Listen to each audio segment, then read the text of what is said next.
The radio crackled with static as Lieutenant Commander Cassandra, Reaper, Volkov adjusted her headset, the familiar weight of her flight helmet settling against her skull like an old friend. 38,000 feet above the Strait of Hormuz, her FA-18F Super Hornet cut through the thin air with predatory grace, its twin engines humming a deadly lullaby. Below, the Persian Gulf stretched like molten silver under the pre-dawn darkness, but Reaper's steel-gray eyes weren't focused on the beauty. They were locked on the encrypted tactical display, showing 6 blips moving toward Iranian territorial waters. Blackwater 6, this is Overwatch. SEAL Team is approximately 4 clicks from insertion point. Weather looks good, moonlight minimal. You are cleared to provide top cover. The voice belonged to Commander Hayes, operations director aboard the USS Gerald Ford. His tone carried the casual authority of someone who'd never had to make split-second decisions while pulling 6GS. Cassandra's gloved fingers tightened imperceptibly on the stick. 23 years of military service, 14 of those in naval aviation, and they still assigned her babysitting duty. Not because she wasn't capable. Her service record spoke for itself. 2 distinguished flying crosses, a Navy Cross, and enough combat hours to make most pilots weep. No, they gave her Overwatch because some pencil pusher in Washington still couldn't reconcile the idea of a 5'4" Slavic woman being one of the most lethal pilots in the fleet. Copy Control. Overwatch maintaining Angels 38, scanning sectors 7 through 12. Her voice carried the flat professionalism that had become her trademark. No emotion, no weakness, just competence wrapped in titanium resolve.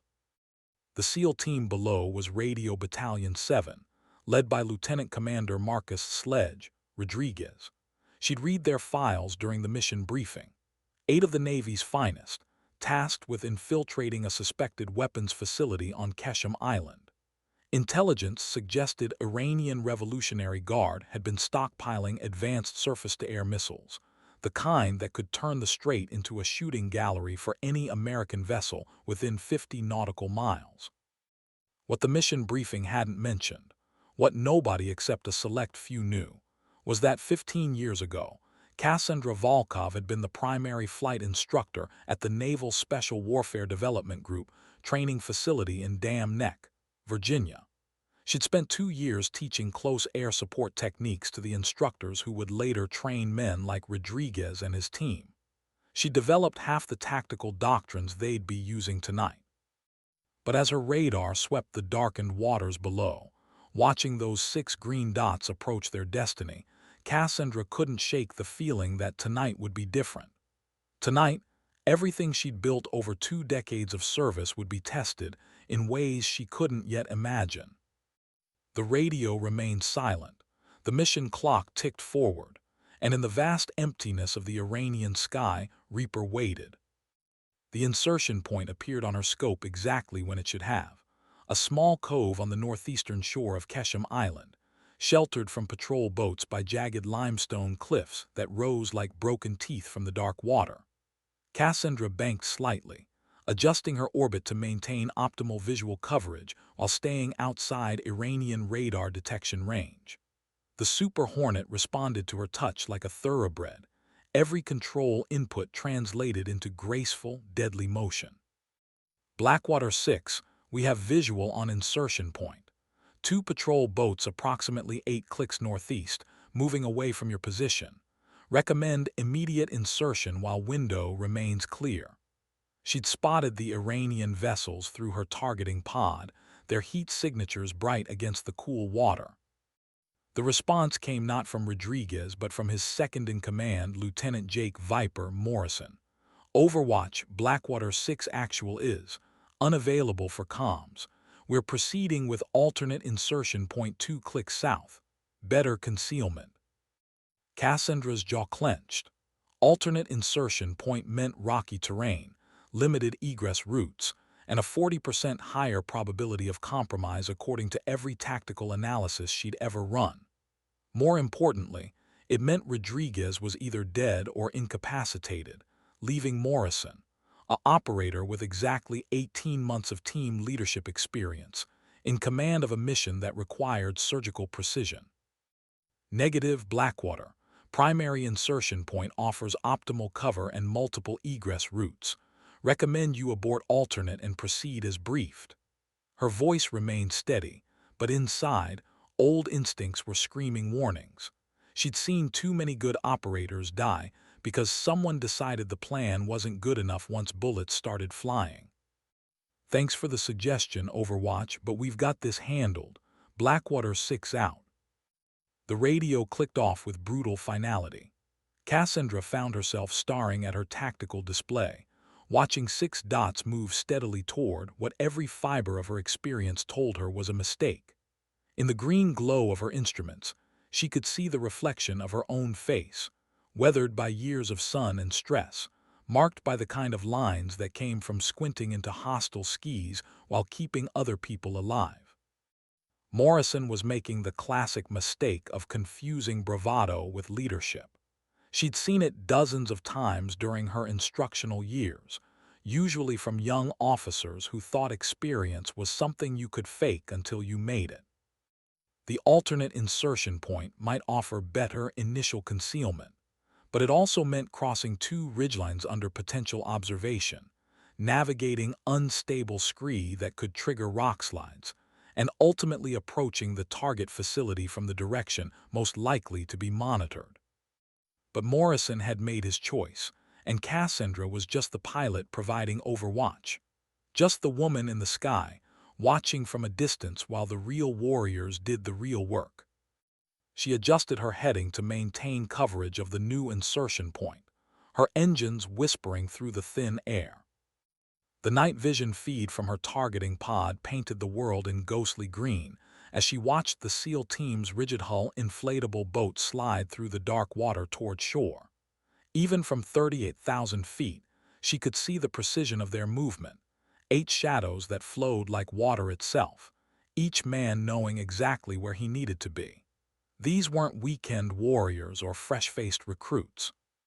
These were operators who'd earned their tridents through blood, sweat, and the kind of dedication that most people couldn't comprehend, which made Morrison's decision even more frustrating.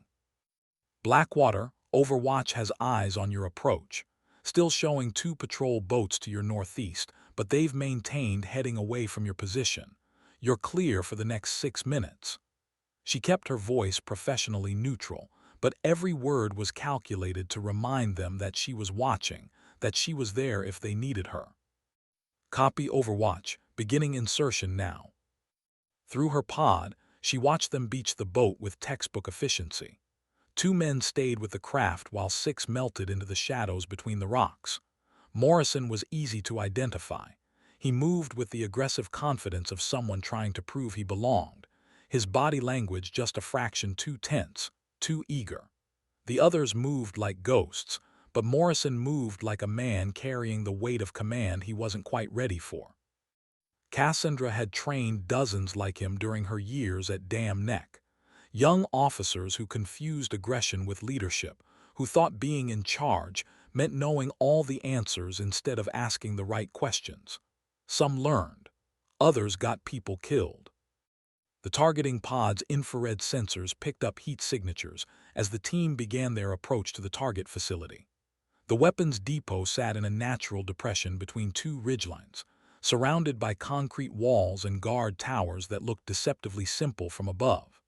But Cassandra's trained eye caught details that worried her: the spacing of the towers, the overlapping fields of fire, the way the access roads curved to create natural kill zones.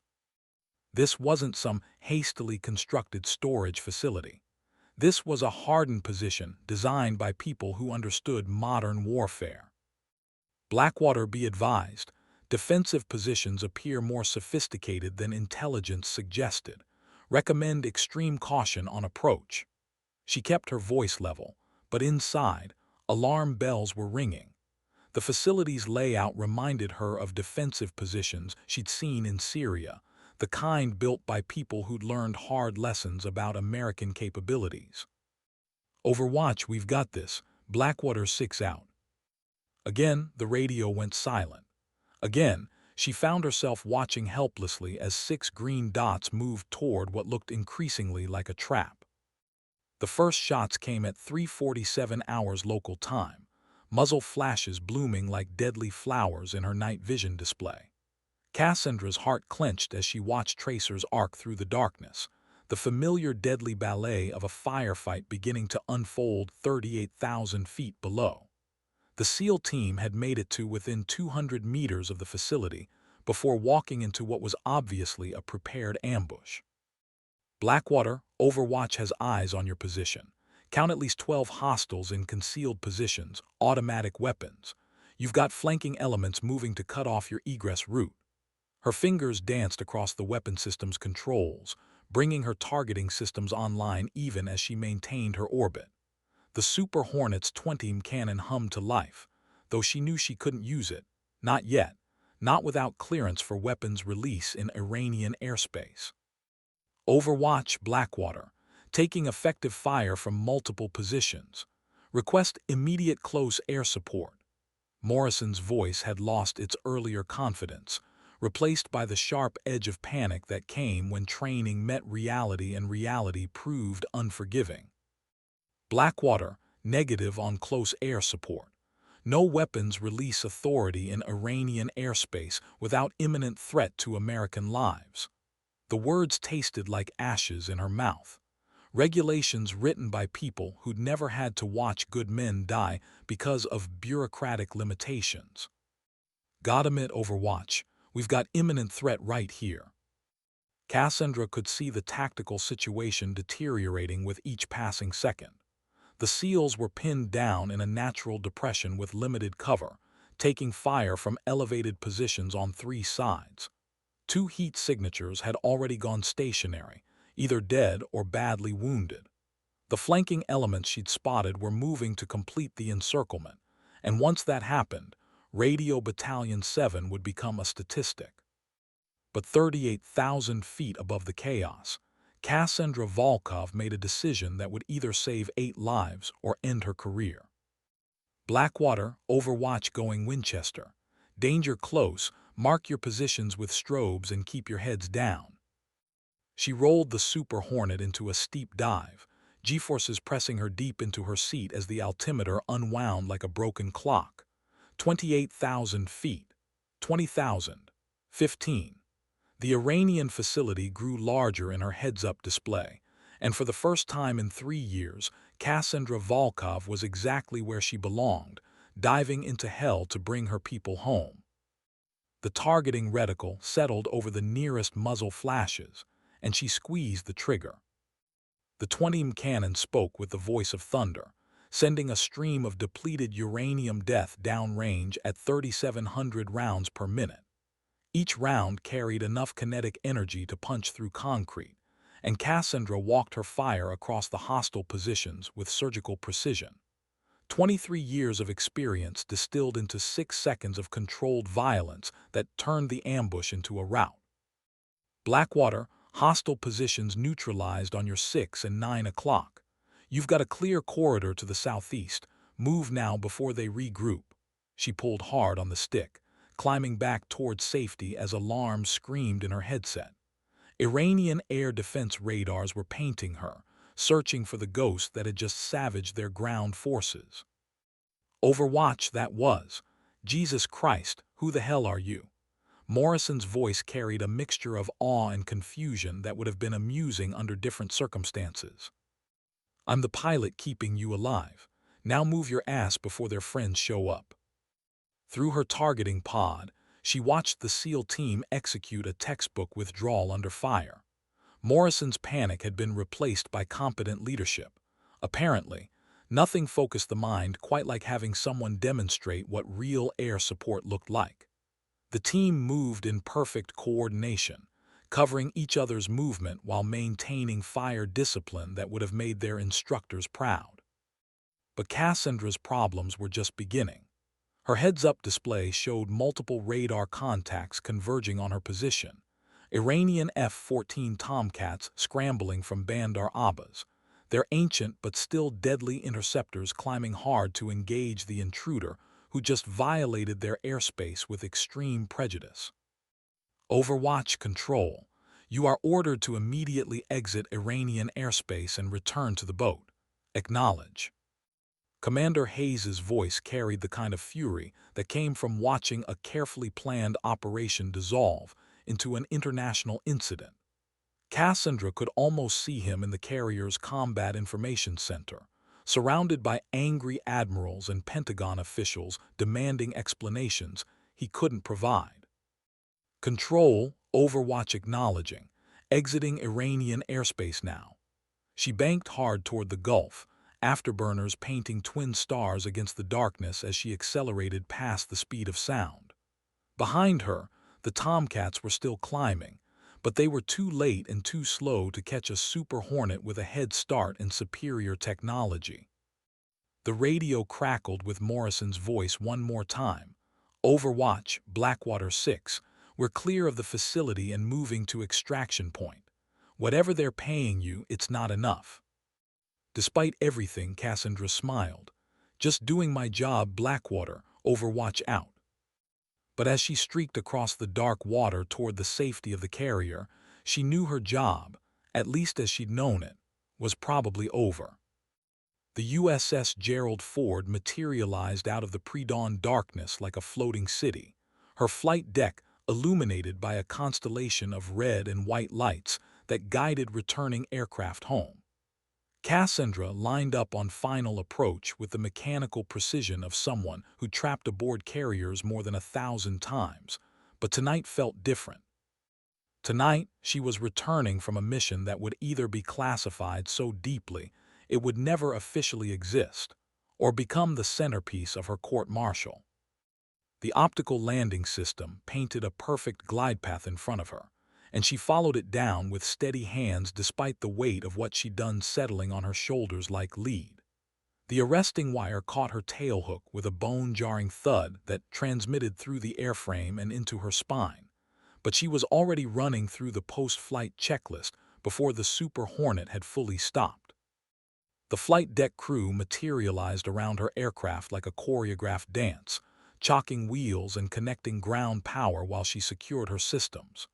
Through the canopy, she could see the air boss watching from Pryfly, his expression unreadable behind the tower's green-tinted windows.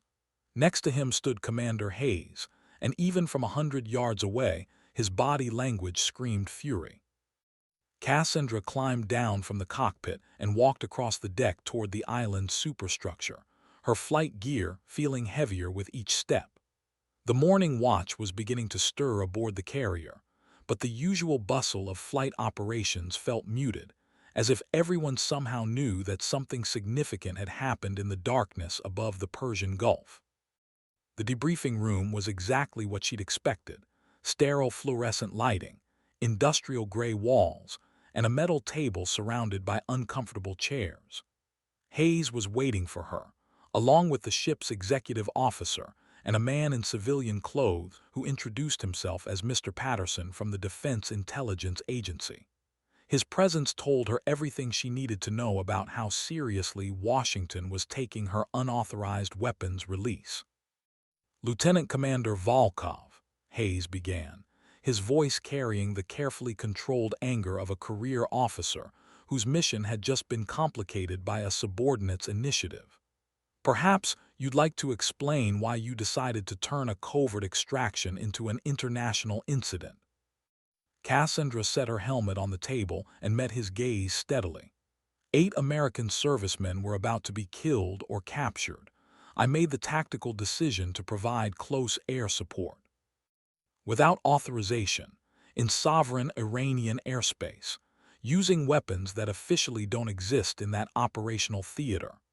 Patterson's voice was quiet, but carried the kind of authority that came from representing people who could make military careers disappear with a phone call. The SEALs were compromised and taking effective fire from multiple positions.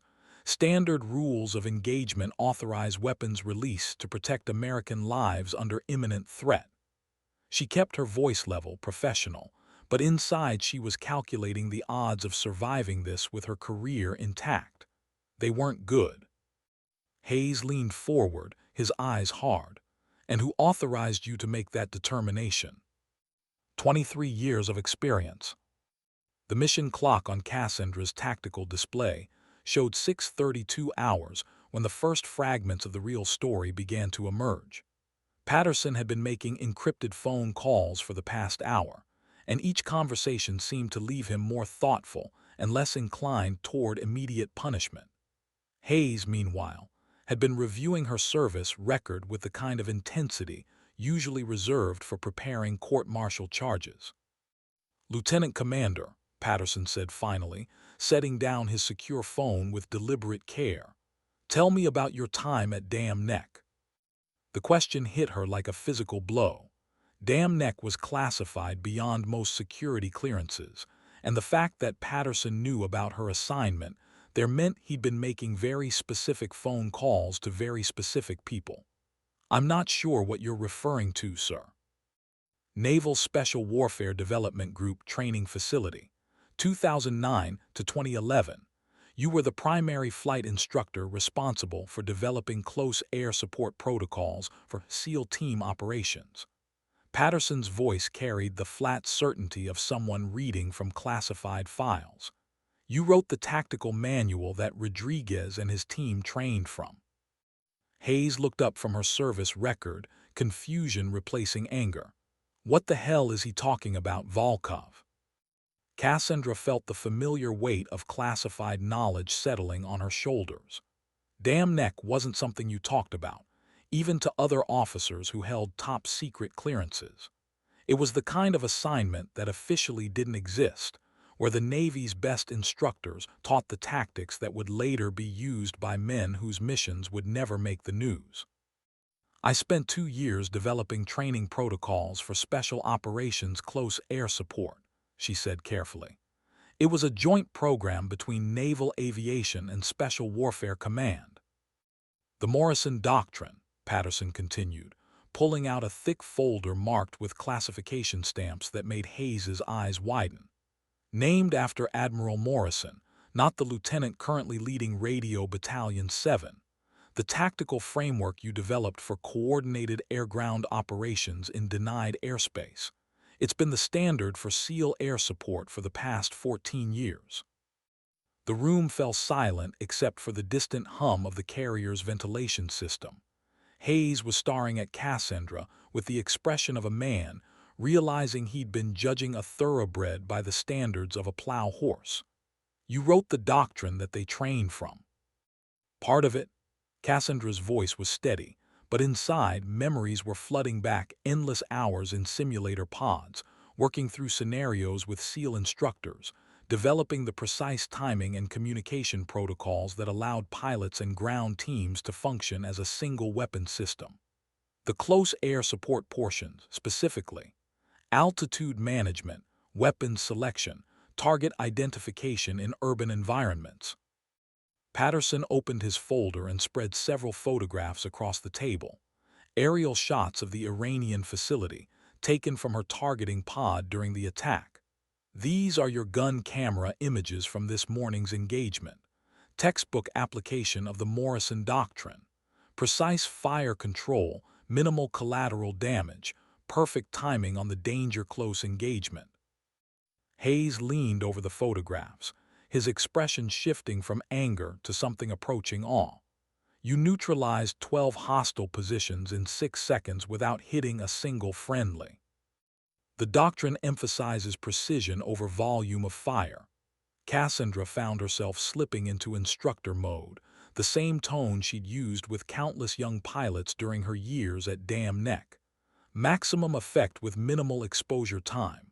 Get in fast, hit hard, get out before air defenses can respond." The final piece of the puzzle arrived in the form of a young petty officer carrying a message board marked for Patterson's eyes only. He read it quickly, then looked up at Cassandra with an expression she couldn't quite decipher. "Lieutenant Commander Morrison sends his compliments," Patterson said, folding the message carefully. "Radio Battalion 7 extracted successfully with 0 casualties. He specifically requested that his thanks be passed to the pilot who saved our asses when we were too stupid to listen." His words, not mine. Hayes set down her service record and rubbed his temples. So let me get this straight. The SEAL team disobeyed orders from the person who literally wrote the book on how they're supposed to operate. Then she had to violate Iranian airspace to save them from their own stupidity. And now Washington is calling this a successful mission. Washington is calling this a learning experience, Patterson corrected, for everyone involved. Cassandra felt something shift inside her chest.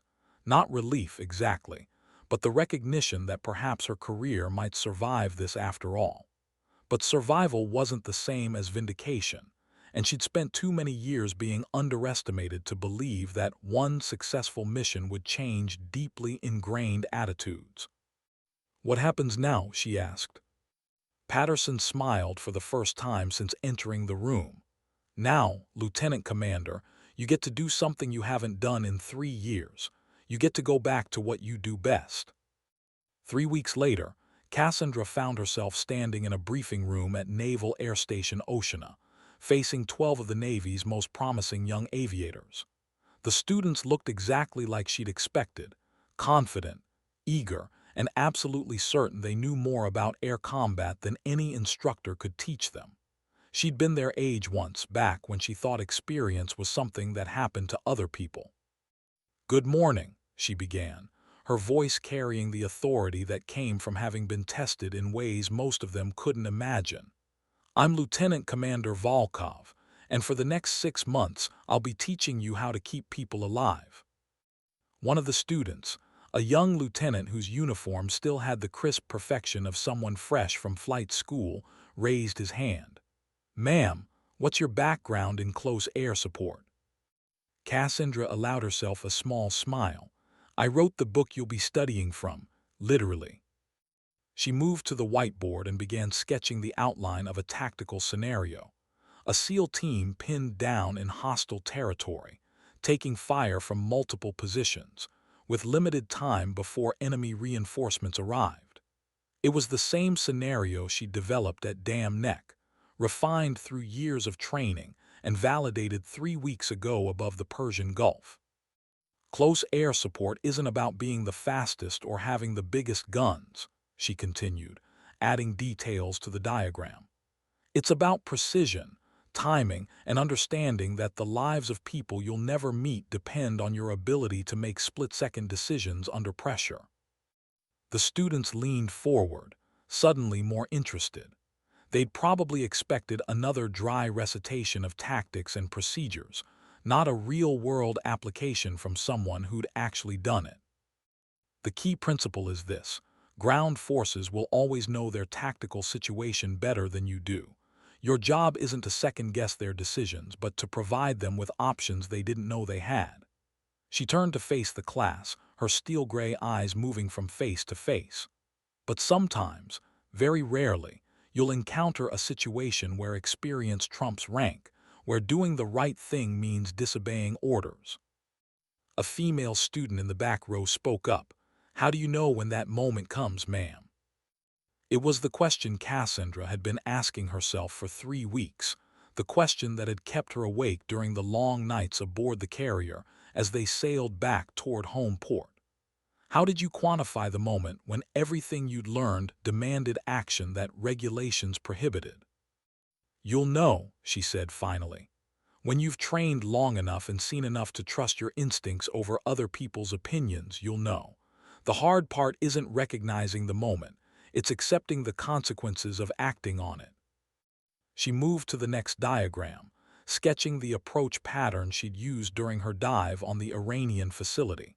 "Let's talk about danger-close engagements." The afternoon sun slanted through the briefing room windows as Cassandra worked through the advanced scenarios with her students. They'd progressed from basic concepts to the kind of complex, multivariable problems that separated competent pilots from exceptional ones. The young lieutenant who'd questioned her credentials earlier was now taking notes with the intensity of someone who'd realized he had a lot to learn. "Scenario 7, she announced, pulling up a satellite image on the projection screen.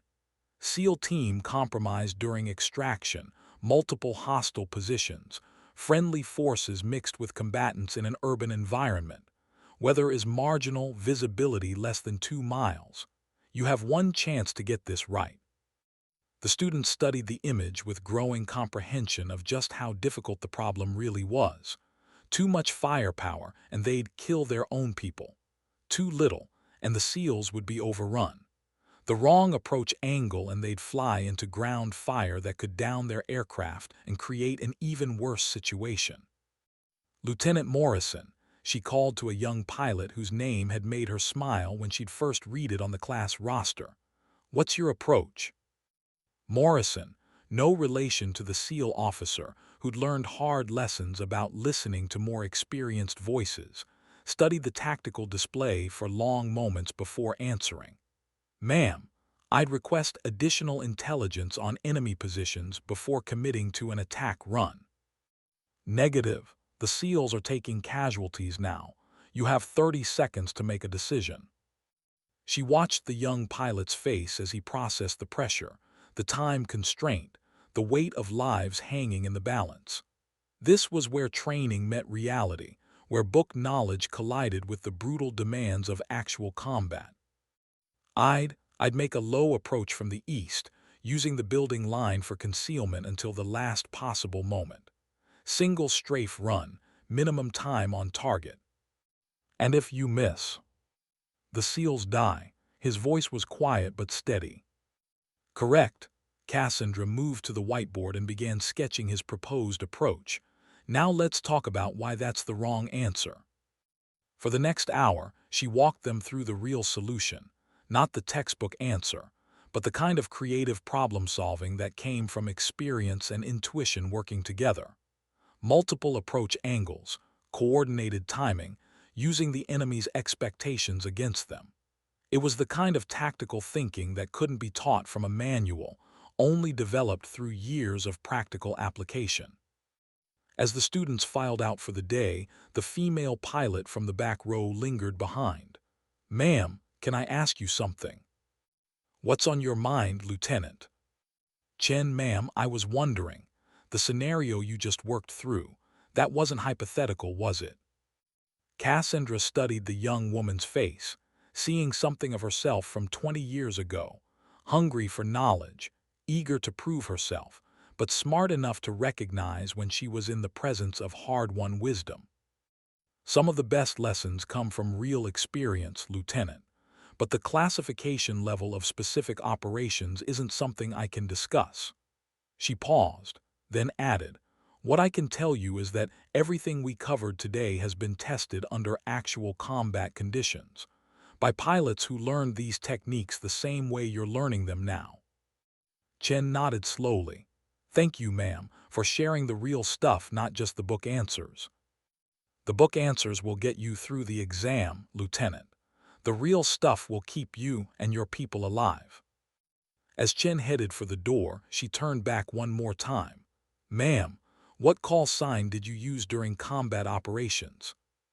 Cassandra smiled, remembering a younger version of herself earning that name through a combination of precision flying and an unfortunate tendency to appear wherever enemy aircraft least expected her. "Reaper." "That's a good call sign, ma'am." "I earned it." The sun was setting over the Chesapeake Bay when Cassandra finally finished her lesson plans for the following day. The instructor's office was quiet except for the distant sound of aircraft conducting night landing practice, the rhythmic thunder of jets touching down on the runway that had launched her own career so many years ago. She pulled out her personal laptop and began typing her after-action report from the Iranian mission, not the sanitized version that would go into official files, but the real account that would become part of the classified training materials used at Dam Neck and other facilities, where the militaries best learned from the experiences of their predecessors. Executive summary: close air support mission in denied airspace resulted in successful extraction of compromised SEAL team with 0 friendly casualties.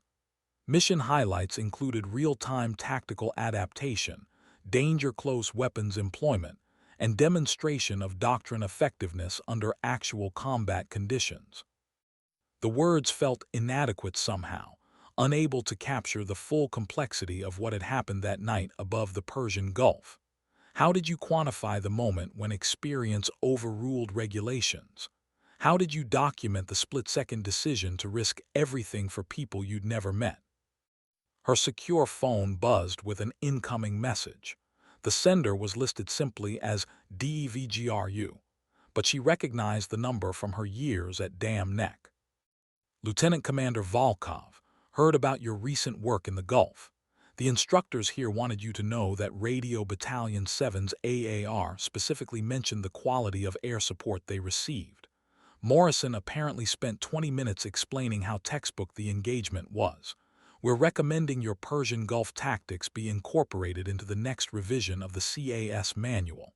Hope you're well. Captain Richards. Cassandra stared at the message for a long moment, feeling something she hadn't experienced in years. Validation from the people whose opinions actually mattered. Not the bureaucrats who'd never heard a shot fired in anger, but the operators and instructors who understood what it meant to put lives on the line. She began typing her response, then stopped. Instead, she closed the laptop and walked to the window overlooking the flight line. Outside, young pilots were practicing carrier landings on the runway's painted deck outline, their aircraft catching the last light of the setting sun as they prepared for their first deployment to the fleet. Tomorrow, she'd teach them something new about close air support, something about the weight of command decisions and the responsibility that came with having the power to save lives or end them, something about trusting your training when everything else fell apart. But tonight, she just watched the next generation prepare for challenges they couldn't yet imagine, and she smiled. 2 months into the training cycle, Cassandra received the kind of phone call that naval aviators both dreaded and secretly hoped for. The voice on the other end belonged to Admiral Richardson, commander of Naval Air Forces Atlantic, and his message was characteristically direct. We need you to consult on a mission. How soon can you get to Norfolk? 3 hours later, she found herself in a secure conference room aboard Naval Station Norfolk, surrounded by familiar faces and a few new ones. Captain Richards from DVGRU was there, along with representatives from Naval Intelligence, the Pentagon, and a thin man in civilian clothes who introduced himself only as Mr. Smith, and whose presence suggested this mission had White House attention. Gentlemen, ma'am, Admiral Richardson began, his voice carrying the weight of someone who'd been briefing difficult missions for 30 years. We have a situation developing in the South China Sea. Chinese forces have seized a Filipino research vessel and are holding 17 hostages on an artificial island approximately 200 nautical miles from the nearest friendly airfield. The tactical display showed satellite imagery of a man-made atoll bristling with defensive positions, aircraft revetments, and what appeared to be sophisticated radar installations. It was the kind of target that made military planners reach for antacids and start calculating acceptable loss ratios. Intelligence suggests the hostages are being held in a facility at the center of the island, Mr. Smith continued, highlighting a concrete structure surrounded by multiple layers of defensive positions. Chinese air defenses include HQ-9 surface-to-air missiles, Type 730 close-in weapons systems, and at least 2 squadrons of J-20 stealth fighters based on the island itself. Cassandra studied the imagery with professional interest, her mind automatically calculating approach angles, threat envelopes, and the kind of tactical problems that had no good solutions. What's the mission requirement? Captain Richards leaned forward. SEAL Team 6 will conduct the hostage rescue. Your job is to develop the close air support plan that gets them in and out alive. In the middle of Chinese-controlled airspace, against prepared positions defended by fifth-generation fighters. She wasn't asking a question, just confirming the impossibility of what they were proposing. Correct. Admiral Richardson's voice was matter-of-fact, as if discussing plans for a routine training exercise. The president has made it clear that abandoning 17 American citizens is not an option. Neither is starting World War III by conducting a full-scale assault on Chinese territory. Mr. Smith pulled out a folder marked with security classifications that made everyone in the room sit up straighter. Which is why we need someone who understands how to do the impossible with minimal resources. He spread photographs across the conference table, gun camera images from her engagement over the Persian Gulf, tactical diagrams showing her approach patterns and weapons employment. The images were classified beyond most security clearances, which meant the people in this room knew exactly what she'd accomplished 3 weeks ago. The Morrison Doctrine emphasizes precision over firepower, stealth over speed. According to the after-action reports, you neutralized a superior force using tactics that shouldn't have worked according to conventional wisdom. Smith's voice carried the flat certainty of someone who'd read every classified detail of her mission. We need that kind of creative thinking for this operation. Cassandra felt the familiar weight of responsibility settling on her shoulders. 17 lives depending on her ability to solve a tactical problem that conventional military thinking said was unsolvable. It was exactly the kind of challenge she'd spent her entire career preparing for. When do you need the plan? 48 hours. She nodded slowly, her mind already working through the basic parameters of what would be required. I'll need complete intelligence files on the Chinese defenses, detailed weather forecasts for the operational area, and access to the SEAL team that will be conducting the rescue. Done. Admiral Richardson was already making notes. Anything else? Cassandra studied the satellite imagery one more time, focusing on the details that others might miss. The spacing of defensive positions, the angles of approach that might offer concealment, the way the artificial island's construction created blind spots in its defensive coverage. I'll need a good cup of coffee and 12 hours of uninterrupted time to think. We can provide the coffee, Captain Richards said with a slight smile. The thinking part is up to you. The tactical planning cell at Norfolk was exactly what Cassandra expected. Windowless rooms filled with computer workstations, satellite communication gear, and enough classification warnings to make a security officer weep.